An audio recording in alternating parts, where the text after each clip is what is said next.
Elon, hey, welcome back to TED. It's great to have you here. Thanks for having me.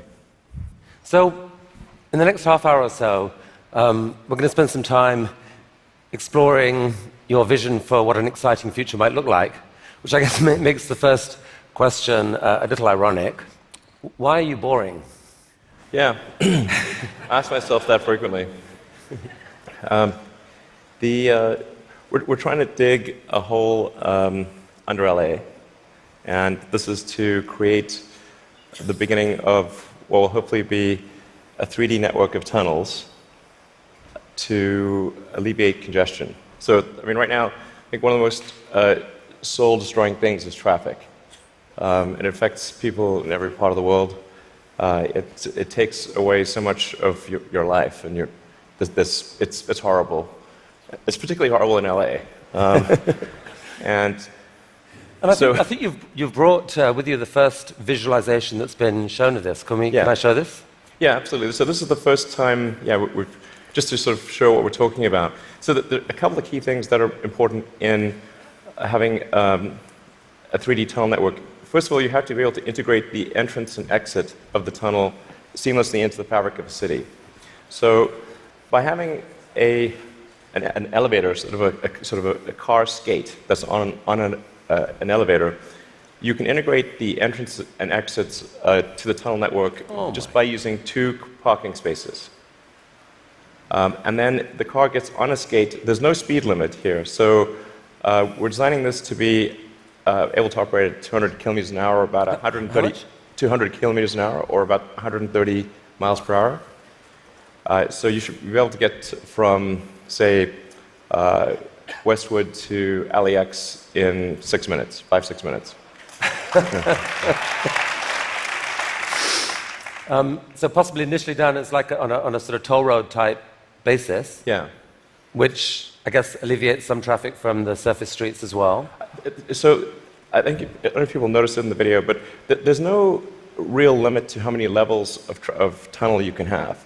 So you can go much further deep than you can go up. The deepest mines are much deeper than the tallest buildings are tall.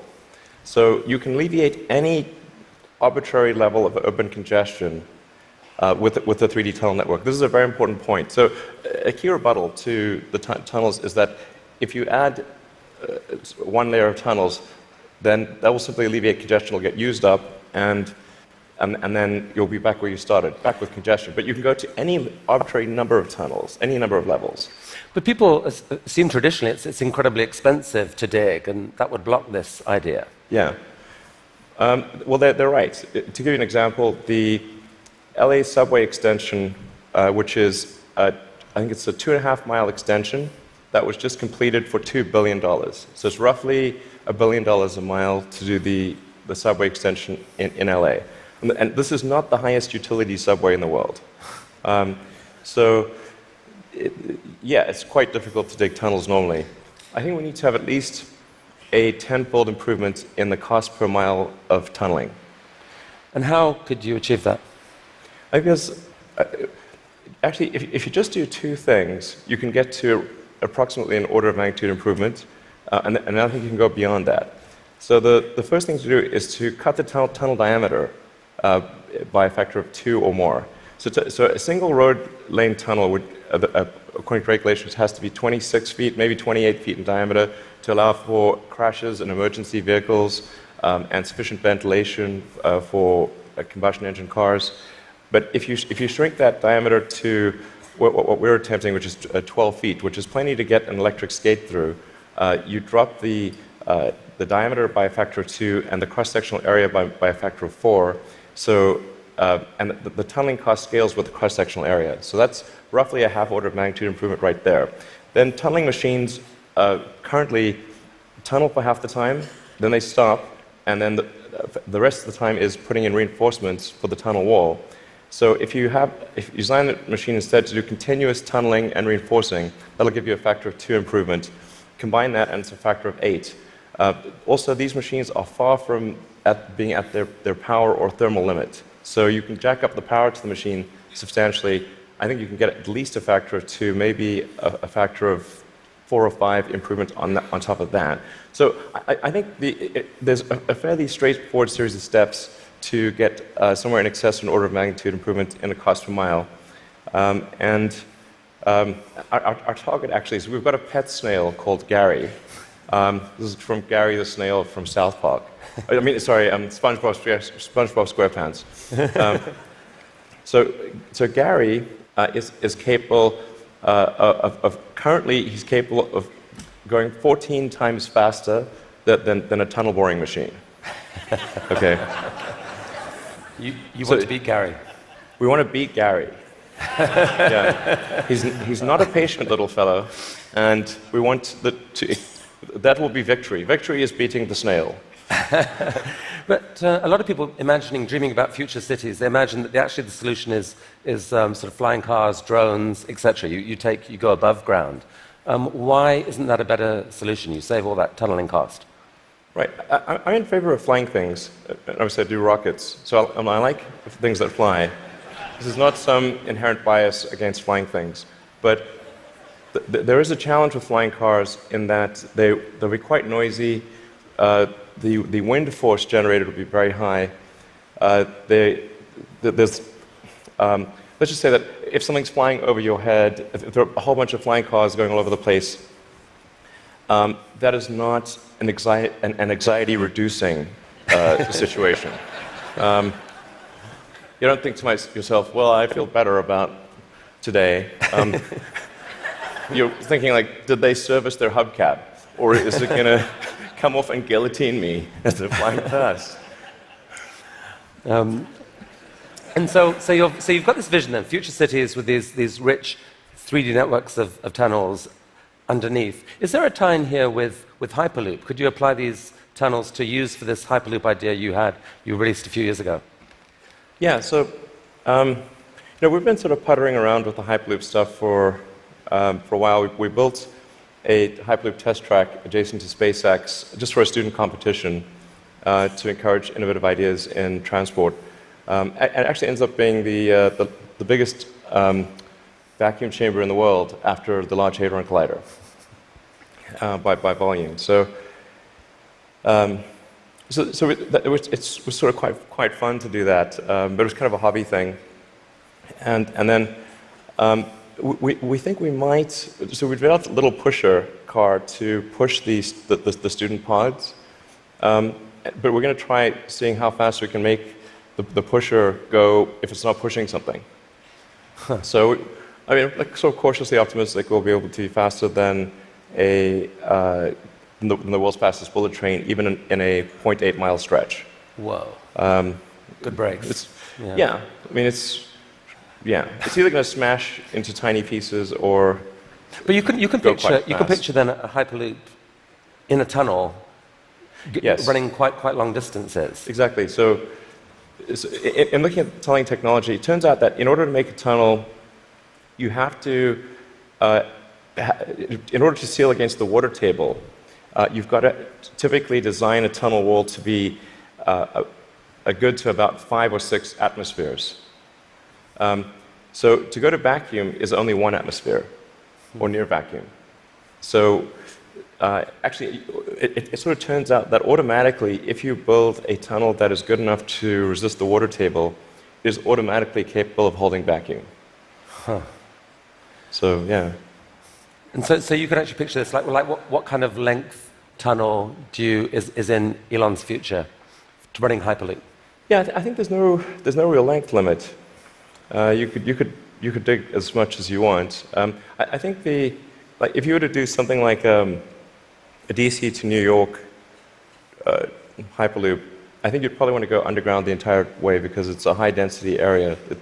You're going under a lot of buildings and houses, and if you go deep enough, you cannot detect the tunnel. Sometimes people think, well, it's going to be pretty annoying to have a tunnel dug under my house. Like, if that tunnel is dug more than about 3 or 4 tunnel diameters beneath your house, you will not be able to detect it being dug at all.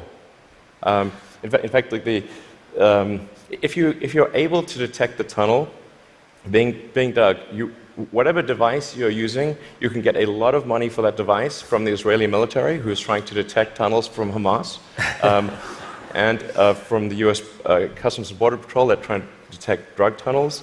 So the reality is that Earth is incredibly good at absorbing vibrations, and once the tunnel depth is below a certain level, it is undetectable. Maybe if you have a very sensitive seismic instrument, you might be able to detect it. So you've started a new company to do this called The Boring Company. Very nice, very funny. But what's funny about that? How much of your time is this? It's maybe 2 or 3%. You've called it a hobby. This is what an Elon Musk hobby looks like. I mean, it really is. Like, we actually, this is basically interns and people doing it part-time. So this is, we bought some second-hand machinery, and it's kind of puttering along, but it's making good progress. So an even bigger part of your time is being spent on electrifying cars and transport through Tesla. Is one of the motivations for the tunneling project the realization that actually, in a world where cars are electric and where they're self-driving, there may end up being more cars on the roads on any given hour than there are now? Yeah, exactly. A lot of people think that when you make cars autonomous, that they'll be able to go faster and that will alleviate congestion. And to some degree, that will be true. But once you have shared autonomy where it's much cheaper to go by car, and you can go point to point, the affordability of going in a car will be better than that of a bus. Like, it will cost less than a bus ticket. So the amount of driving that will occur will be much greater with shared autonomy, and actually traffic will get far worse. I mean, you started Tesla with the goal of persuading the world that electrification was the future of cars. Yeah. And a few years ago, people were laughing at you. Now, not so much. I mean... Okay. Well, I mean, I don't know. I don't know. Maybe but isn't it true that pretty much every auto manufacturer has announced serious electrification plans for the short to medium term future? Yeah. I think almost every automaker has some electric vehicle program. They vary in seriousness. Some are very serious about transitioning entirely to electric, and some are just dabbling in it. And some, amazingly, are still pursuing fuel cells, but I think that won't last much longer. But isn't there a sense, though, Elon, where you could now just declare victory and say, we did it, let the world electrify, and you go on and focus on other stuff? Yeah. I intend to stay with Tesla as far into the future as I can imagine. And there are a lot of exciting things that we have coming. We've got, obviously, the Model 3 that's coming soon. We'll be unveiling the Tesla semi-truck. And okay, well, we're going to come to this. So Model 3. So it's supposed to be coming in July-ish. Yeah, it's looking quite good for starting production in July. Yeah. Wow. One of the things that people are so excited about is the fact that it's got autopilot. And you put out this video a while back showing what that technology looked like, or would look like. Yeah. There's obviously autopilot in Model S right now. Yeah. What are we seeing here? Yeah, so this is using only cameras and a GPS. So there's no LiDAR or radar being used here. This is just using passive optical, which is essentially what a person uses. The whole road system is meant to be navigated with passive optical or cameras. And so once you solve cameras or vision, then autonomy is solved. If you don't solve vision, it's not solved. So that's why our focus is so heavily on having a vision neural net that's very effective for road conditions. Right. Many other people are going the LiDAR route. You want cameras plus radar is most of it. You can absolutely be superhuman with just cameras. Like, you could probably do 10 times better than humans with just cameras. So the new cars being sold right now have eight cameras in them. That they can't yet do what that showed. When will they be able to? I think we're still on track for being able to go cross-country from LA to New York by the end of the year, fully autonomous. Okay, so a car, by the end of the year, you're saying someone's going to sit in a Tesla without touching the steering wheel, tap in New York, off it goes, won't have to ever touch the wheel by the end of 2017. Yeah, essentially November or December of this year, we should be able to go from, all the way from a parking lot in California to a parking lot in New York, no controls touched at any point during the entire journey. Amazing. But part of that is possible because you've already got a fleet of Teslas driving all these roads. You're accumulating a huge amount of data of that national road system.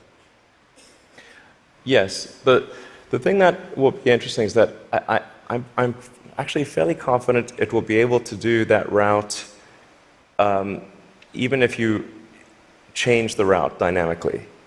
So like it's fairly easy. If you say I'm going to be really good at one specific route, that's one thing. But it should be able to go really be very good. Certainly, once you enter a highway, to go anywhere on the highway system in a given country. So it's not sort of limited to LA, New York. We could change it and make it Seattle, Florida, that day, or in real time. So you were going from LA to New York, now go from LA to Toronto. So leaving aside regulation for a second, in terms of the technology alone, the time when someone will be able to buy one of your cars and literally just take their hands off the wheel and go to sleep and wake up and find that they've arrived, how far away is that to do that safely? I think that's about 2 years. So the real trick of it is not, how do you make it work, say 99.9% of the time? Because if a car crashes, say 1 in 1,000 times, then you're probably still not going to be comfortable falling asleep. That's, you shouldn't be, certainly. But by the same time, it's never going to be perfect. No system is going to be perfect.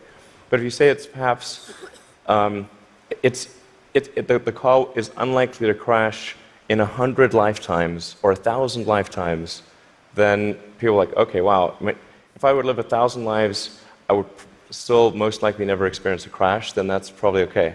To sleep. Maybe, I guess a big concern of yours is that people may actually get seduced too early to think that this is safe, and that you'll have some horrible incident happen that puts things back. Well, I think that the autonomy system is likely to at least mitigate the crash, except in rare circumstances. The thing to appreciate about vehicle safety is this is probabilistic. Right. So that there's some chance that any time a human driver gets in the car that they will have an accident. That is their fault. It's never zero. And so the key threshold for autonomy is how much better does autonomy need to be than a person before you can rely on it. But once you get that literally safe hands-off driving, the power to disrupt the whole industry seems massive, because at that point you've spoken of people being able to buy a car, drops you off at work, and then you let it go and provide a sort of Uber-like service to other people, earn you money, maybe even cover the cost of your lease of that car. Exactly. So you can kind of get a car for free. Is that really likely? Yeah, absolutely. This is what will happen. So there will be a shared autonomy fleet where you buy your car and you can choose to use that car exclusively. You could choose to have it be used only by friends and family, only by 5-star other drivers who are rated 5-star. You can choose to share it sometimes, but not other times. That's 100% what will occur. It's just a question of when. Wow. So you mentioned the Semi, and I think you're planning to announce this in September, but I'm curious whether there's anything you could show us today. I will show you a teaser shot of the truck. Teaser shot. It's live. Okay. No, I no, think that's definitely a case where we want to be cautious about the autonomy features. Yeah. Because that just, we can't see that much of it, but it doesn't look like just a little friendly neighborhood truck. It looks kind of badass. What sort of semi is this? So this is a heavy-duty, long-range semi-truck. So it's like the highest weight capability and with long range. So essentially, it's meant to alleviate the heavy-duty trucking loads.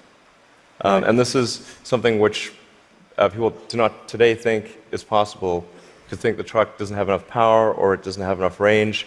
And then with the Tesla Semi, we want to show that an electric truck actually can out-torque any diesel semi. And if you had a tug-of-war competition, like the Tesla Semi will tug the diesel semi uphill. That's pretty cool. And short term, these aren't driverless. These are going to be trucks that truck drivers want to drive. Yes. No, so what will be really fun about this is you have a flat torque RPM curve with an electric motor, whereas with a diesel motor or any kind of internal combustion engine car, you've got a torque RPM curve that looks like a hill. So this will be a very spry truck. You could drive this around like a sports car. There's no gears. It's like single speed. So there's a great movie to be made here somewhere. I don't know what it is, and I don't know that it ends well, but it's a great movie. It's quite bizarre test driving when I was driving the test prototype for this truck. It's really weird because you're driving around and you're so nimble, and you're in this giant truck. Wait, you've already driven a prototype that. I drove it around the parking lot. I was like, this is crazy. Wow. This is not vaporware. This is like wow. Driving this giant truck and sort of making these mad maneuvers. This is cool. Okay, from a really badass picture to a kind of less badass picture, this is just a cute house from Desperate Housewives or something. What on earth is going on here? Well, this illustrates the picture of the future that I think is how things will evolve. You've got an electric car in the driveway. If you look in between the electric car and the house, there are actually 3 power walls stacked up against the side of the house, and then that house roof is a solar roof. So that's an actual solar glass roof. Okay, so that's a picture of a real. Admittedly, it's a real fake house. That's a real fake house. So these roof tiles, some of them have in them basically solar power, the ability to. Yeah, so the solar glass tiles where you can adjust the texture and the color at a very fine-grained level, and then there's sort of micro louvers in the glass, such that when you're looking at the roof from street level or close to street level, all the tiles look the same whether there is a solar panel behind it or a solar cell behind it or not. So you have an even color from the ground level. If you were to look at it from a helicopter, you would be actually able to look through and see that some of the glass tiles have a solar cell behind them and some do not. Right. You put them in the ones that are likely to see a lot of sun. Yes. And that makes these roofs super affordable, right? They're not that much more expensive than just tiling the roof. Yeah. We're very confident that the cost of the roof plus the cost of electricity, that a solar glass roof will be less than the cost of a normal roof plus the cost of electricity. So in other words, this will be economically a no-brainer. We think it will look great, and it will last. I mean, we thought about like having the warranty be infinity, but then people thought, well, that might sound like we were just talking rubbish. But actually, this is toughened glass. Like well after the house has collapsed, and there's nothing there, the roof the glass tiles will still be there. Okay, so I think you're rolling. This is cool. So you're rolling this out in a couple weeks' time, I think, with four different roofing types. Yeah, we're starting off with two initially, and then the second 2 will be introduced early next year. And what's the scale of ambition here? How many houses do you believe could end up having this type of roofing? I mean, I think eventually almost all houses will have a solar roof.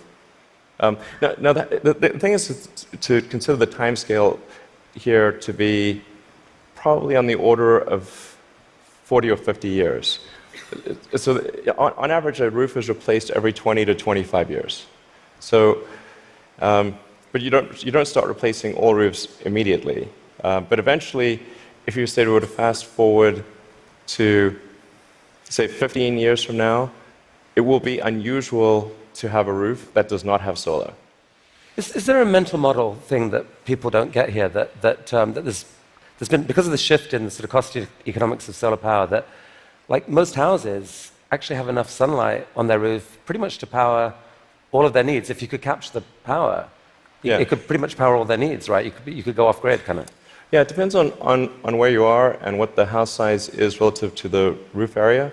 But yeah, it's a fair statement to say that most houses in the US have enough roof area to power all the needs of the house. Okay, so the key to the economics of the cars, the these houses, is the falling price of lithium-ion batteries, which you've made a huge bet on as Tesla. In many ways, that's almost the core competency. And you've decided that to really own that competency, you just have to build the world's largest manufacturing plant and kind of double the world's supply of lithium-ion batteries. Yeah. With this guy. What is this? Yeah, so that's the Gigafactory. The progress so far in the Gigafactory. Eventually, you can sort of roughly see that there's sort of a diamond shape overall, and when it's fully done, it'll look like a giant diamond, or that's the idea behind it. And it's aligned on true north. There's a small detail there. And capable of producing eventually 100 gigawatt hours of batteries a year? 100 gigawatt hours. We think probably more, but yeah. And they're actually being produced right now already here, right? Yeah, we're in production already. You guys put out this video. Yeah. I mean, does that speed it up, or? That's the slowed down version. So how fast does it actually go? Well, when it's running at full speed, you can't actually see the cells without a strobe light. It's just blur. And one of your core ideas, Elon, about what makes an exciting future is a future where we no longer feel guilty about energy. Help us picture this. I mean, how many gigafactories, if you like, does it take to get us there? It's about 100, roughly. It's not 10, it's not 1,000, most likely 100. See, I kind of find this amazing. Like, you can actually picture, if that's right, you can picture what it would take to move the world off this vast fossil fuel thing. It's like you're building one, costs $5 billion, maybe the next one, or whatever, $5 to $10 billion. Yeah. Like, it's kind of cool that you can picture that project. And you're planning to do a Tesla, or at least announce another two this year. I think we'll announce locations for somewhere between 2 and 4 gigafactories later this year. Yeah, probably 4. Whoa. Yeah. Okay. I can't tease. No more teasing from you for here. Like, where? Continent? You can say no. We need to address a global market. Yeah. Okay. This is cool. I think we should talk for global market. So I have to ask you one question. I'm going to ask you one question about politics. Only one. I'm kind of sick of politics, but I do need to ask you this. You're on a body now giving advice to a guy who has said he doesn't really believe in climate change. And there's a lot of people out there who kind of think you shouldn't be doing that. They'd like you to walk away from that. What would you say to them? Well, I think that first of all, I'm just on 2 advisory councils where the format consists of going around the room and asking people's opinion on things. And so there's like a meeting every month or 2. that's the sum total of my contribution. But I think to the degree that there are people in the room who are arguing in favor of doing something about climate change, or other certain social issues. I've used the meetings I've had thus far to argue in favor of immigration and in favor of climate change. And if I hadn't done that, that wasn't on the agenda before. So maybe nothing will happen, but at least the words were said. Okay. So let's talk SpaceX and Mars. Last time you were here, you spoke about this, what seemed like a kind of incredibly ambitious dream to develop rockets that are actually reusable. And you've only gone and done it. Yeah. I mean, talk us through this. What are we looking at here? Yeah, so this is one of our rocket boosters coming back from very high and fast in space. So it just delivered the upper stage at high velocity. I think this may have been a sort of a Mach 7 or so delivery of the upper stage. Yeah. So that was a sped up. That's the slowed down version. Yeah. That was the sped up version. But I mean, that's amazing. And several of these failed before you finally figured out how to get to do it. But now you've done this, what, 5 or 6 times? I think we're on 8 or 9 or something. Yeah. And for the first time, you've actually reflown one of the rockets that landed. So we landed the rocket booster, and then prepped it for flight again and flew it again. So it's the first reflight of an orbital booster where that reflight is relevant. So it's important to appreciate that reusability is only relevant if it is rapid and complete. Right. So like an aircraft or a car, the reusability is rapid and complete. You do not send your aircraft to Boeing in between flights. Right. So this is allowing you to dream of this really ambitious idea of sending many people to Mars in 10 or 20 years time, I guess. Yeah. In the next 20 years. And you've designed this outrageous rocket to do it. Help us understand the scale of this thing. Well, I think visually you can see that's person. Yeah, and that's the vehicle. So if that was a skyscraper, that's like a 40. Did I read that? 40 stories. Yeah, maybe a little more. Yeah. The thrust level of this is really this configuration is about 4 times the thrust of the Saturn V moon rocket. 4 times the thrust of the biggest rocket humanity ever created before. Yeah. I mean, as one does. Yeah. I mean, in units of 747, 747 is only about a quarter million pounds of thrust. So so there are for every 10 million pounds of thrust, there's 47. So this would be the thrust equivalent of 120 747s, with all engines blazing. And so even with a machine designed to escape Earth's gravity, I think you told me last this thing could actually take a fully loaded 747, people, cargo, everything, into orbit. Exactly. This can take a fully loaded 747 with maximum fuel, maximum passengers, maximum cargo on the 747. This can take it as cargo.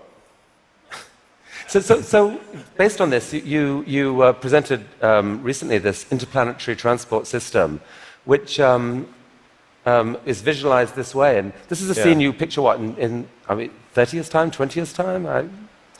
People walking into this rocket. I mean, I'm hopeful it's sort of in the 8 to 10 year time frame.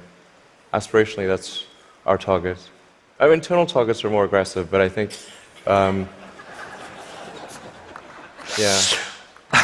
Okay. So this vehicle seems quite large, and is large by comparison with other rockets. I think the future spacecraft will make this look like a rowboat. I mean, this is the future spaceships will be truly enormous. Why, Elon? Because why do we need to build a city on Mars with 1 million people on it in your lifetime, which I think is kind of what you've said you'd love to do.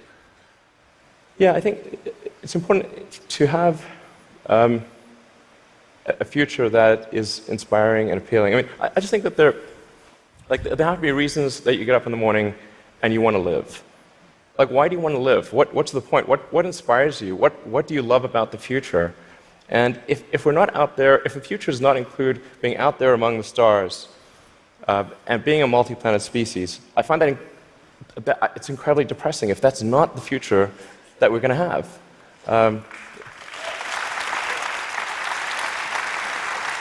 People want to position this as an either-or, that there are so many desperate things happening on the planet now, from climate to poverty to, you pick your issue.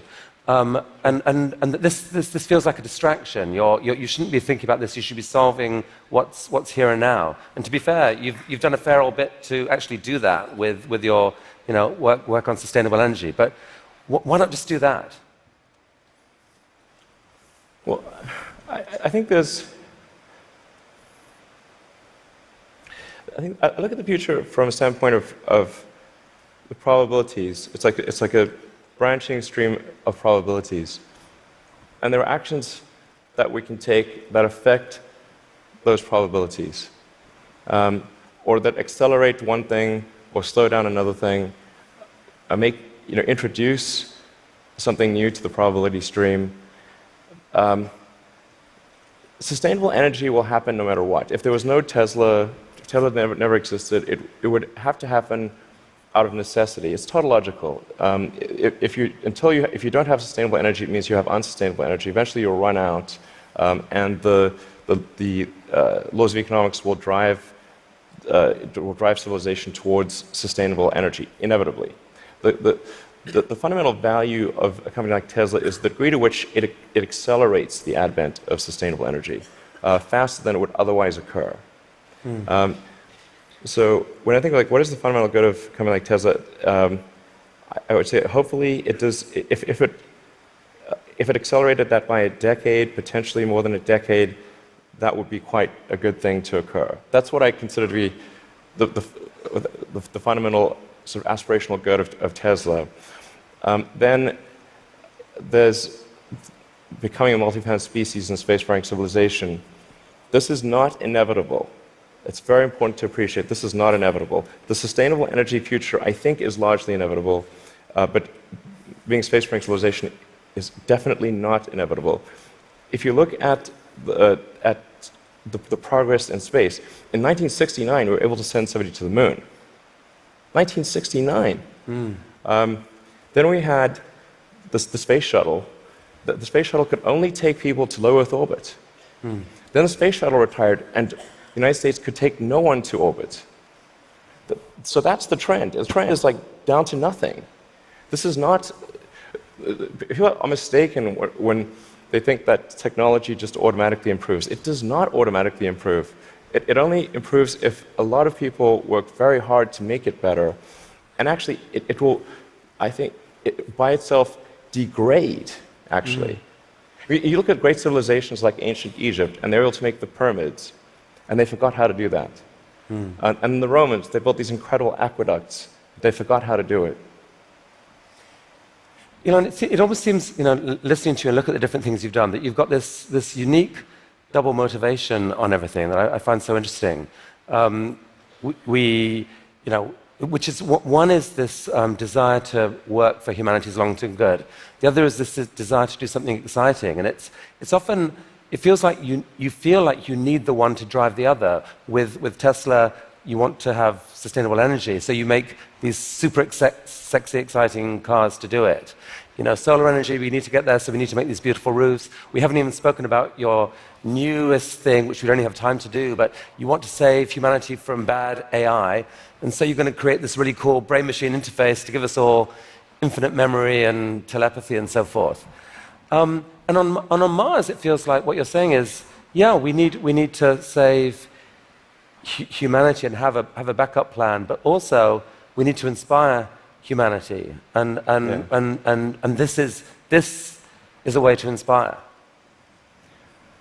I think